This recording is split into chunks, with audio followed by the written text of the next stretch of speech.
Pemirsa, perbincangan kembali kami lanjutkan ke Pak Noriko. Pak Noriko, ini kan hari ini pengumuman KPU, kita akan Indonesia akan punya pemimpin baru untuk 5 tahun ke depan, seperti itu.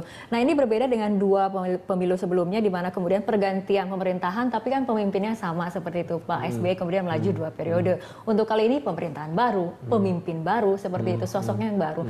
Menurut Anda, apakah ada terobosan kebijakan yang mungkin lain dilakukan oleh pemimpin baru nanti? Ya, kalau kita lihat dari pemilu sebelum-sebelumnya, sebenarnya apa yang diharapkan oleh para pelaku pasar itu adalah selain pemimpin baru dan pemerintahan baru adalah suatu perubahan. Ya, perubahan itu paling penting, tapi perubahan ke arah yang lebih baik. Ya, yang selama ini yang diharapkan itu belum kelihatan sesuai. Ya, memang ada, tapi belum sesuai. Nah, inilah dengan adanya nanti pemerintahan baru dengan pemimpin baru ada perubahan yang lebih baik, yaitu tadi kita selama 4 tahun terakhir ini mengalami perlambatan pertumbuhan ekonomi. Kalau kita bisa mendorong pertumbuhan ekonomi ke arah yang lebih baik, pemerataan pendapatan masyarakat dan peningkatan kesejahteraan itu adalah hal yang paling penting. Satu sisi juga adalah bagaimana juga bagi para investor itu melihat bahwa Indonesia itu sebagai sasaran investasi. Ya, bukan hanya di investasi pasar modal dalam bentuk portofolio, tapi juga di sektorial, terutama dalam foreign direct investment. Nah, tadi Pak Hardy juga melihat bahwa sektor usaha itu cukup confidence ya dengan pemerintahan yang baru nanti, dan ini sebenarnya memberikan suatu sinyal positif juga bagi para investor asing untuk melakukan investasi langsung di Indonesia, foreign direct investment, karena kita lihat bahwa potensi pertumbuhan ekonomi Indonesia ke depan itu akan menjadi lebih baik dengan adanya tadi pemerintahan baru, pemimpin baru yang berani menjalankan suatu perubahan, ya, perubahan ke arah yang lebih baik. Oke, Pak Haryadi dari Kalangan Dunia Usaha, pemimpin baru, pemerintahan baru, bagaimana? Ya, kalau saya lihat begini, jadi ini agak beda waktu zaman Orde Baru. Orde Baru itu program kerja ditentukan oleh MPR.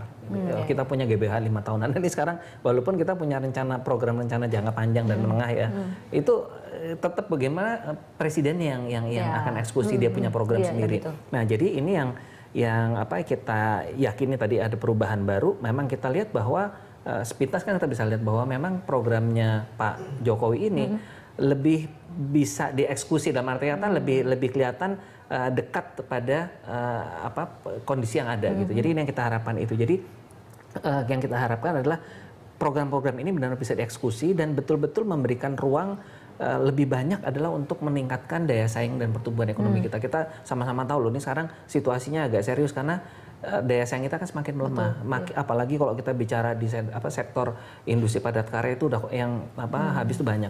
Kita bicara di sektor yang teknologi tinggi juga ini jadi masalah. Orang cuman ngomong-ngomong itu nggak pernah masuk-masuk. Ini kan juga perlu keyakinan orang mau investasi listriknya nggak ada. Yang bahasa seperti itu. Nah, ini yang PR yang harus dikerjakan. Tantangan utamanya tapi apa, Pak Haryadi, untuk presiden baru nanti? Birokrasi. Itu yang paling menurut saya tuh pengalaman saya di Kadin ya. Birokrasi ini punya dunia sendiri. Jadi kalau dia tuh tidak diatur betul, semua program pemerintah itu betul bisa stuck. Dan ini sebetulnya yang terjadi juga, mohon maaf ya, dalam kaitan program MD3I kan begitu, tidak selancar apa yang kita harapkan. Dan kita mendukung penuh Pak Hatta untuk mensukseskan itu. Tapi begitu dijalankan di level birokrasi itu ya seperti itu. Birokrasi yang rumit ini kemudian membuat daya saing Indonesia juga menurut World Economic Forum itu kebijakan, turun, ya? Karena itu kan sangat mereka ini kan yang mengatur kebijakan kan.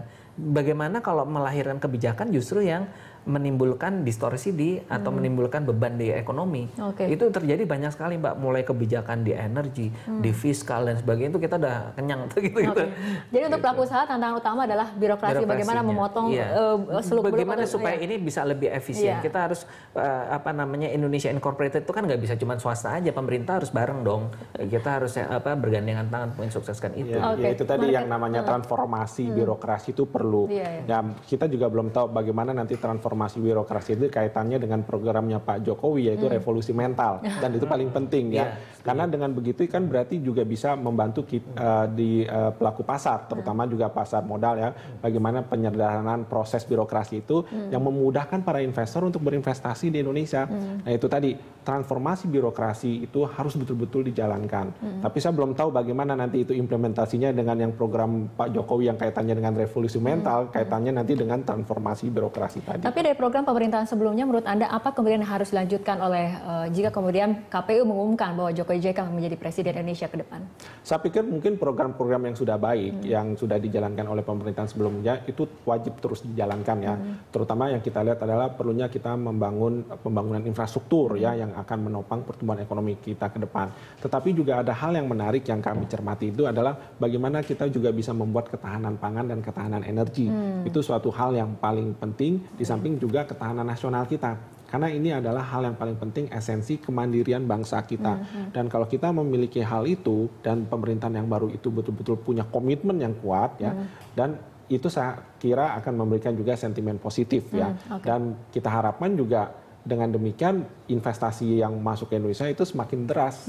Oke. Pak Noriko, tapi kemudian ini setelah mulai kemudian KPU akan mengumumkan hari ini pada pukul 8 malam nanti, ini bagaimana pengaruhnya nanti pada indeks dan juga nilai tukar rupiah mungkin? Saya pikir indeks masih akan mengalami euforianya, dalam arti bahwa dengan kondisi sekarang ini indeks memang valuasinya relatif cukup tinggi ya, tapi dengan euforia seperti pengalaman yang di India pun juga demikian, pasca pemilu dan juga mulai berjalannya pemerintahan baru di sana, indeks itu masih mengalami penguatan. Saya pikir indeks masih agak penguatannya menuju ke level 5.300 hingga 5.500. Tapi sangat hati-hati yang seperti saya utarakan tadi bahwa kondisi struktur pertumbuhan ekonomi kita ini masih rapuh. Jadi bisa saja potensi penguatan itu akan dihantui oleh aksi profit taking atau ambil untung oleh para pelaku pasar. Iya, kita ke Pak Haryadi. Ini closing statement ringkas saja untuk kalangan dunia usaha seperti apa untuk pemimpin baru kita pada pukul 8 malam nanti. Ringkas saja, Pak. Iya, kita harapkan bahwa pemimpin baru ini betul-betul bisa mengeksekusi program kerjanya dengan efektif dan paling utama adalah kita harapkan kerjasama ataupun koordinasi antara sektor swasta dengan pemerintah.